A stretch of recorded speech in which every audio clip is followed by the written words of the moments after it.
বিশেষ করে গোপালপুর স্কুলের সামনের এই রাস্তা, এখানে আসলে আজকে মনে হচ্ছে যে কুরবানি বা রোজার ঈদেও এত আনন্দ আমাদের হয় নাই। কে কোন মার্কায় ভোট দিল, কোন দলের কে কর্মী, এটা আমাদের মুখ্য বিষয় না। বিষয় হলো যে এখানে যে সবাই একসঙ্গে দাঁড়িয়ে এক কাতারে একেবারে আত্মীয়ের মতো সবাই একসঙ্গে হয়ে যায়, মানুষ ভোট দিতে পারছে এবং যার যার শৃঙ্খলা সেই নিজে পালন করছে। আইন শৃঙ্খলার ওই রকম কোনো তাপ বা কোনো কিছু বহন করতে হয় নাই, প্রশাসনেরও কোনো রকম কোনো ঝামেলা পোহাইতে হয় নাই, কারণ মানুষ নিজের ইচ্ছাই সুন্দরভাবে সুশৃঙ্খলভাবে তাদের ভোটাধিকার প্রয়োগ করেছে। দীর্ঘ 17 বছর মানুষ ভোট দিতে পারে না শান্তিতে।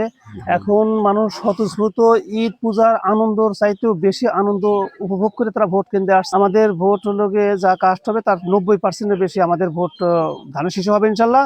আমাদের হারুন রশিদ হারুন ভাই নির্বাচিত হবে বিপুল ভোটে।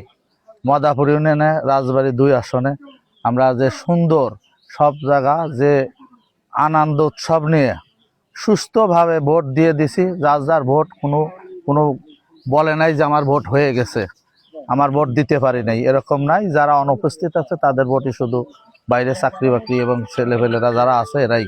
তাছাড়া 80-75 এরকমই আমাদের এই 2 নম্বর কেন্দ্রে ভোট। বিভিন্ন জায়গা আমরা আলাপ আলোচনা করলাম, 75-80-র মধ্যে 70 এরকমই এক এক গ্রামের থেকে ভোট কানেক্ট হয়েছে। জনগণ এভাবে ভোট দিতে পারছে, সবাই খুব খুশি এবং সবাই স্বতঃস্ফূর্তভাবে ভোটের মাঠে আসছে এবং সুষ্ঠুভাবে ভোট দিতে পারছে। সাথে আমিও দিয়েছি।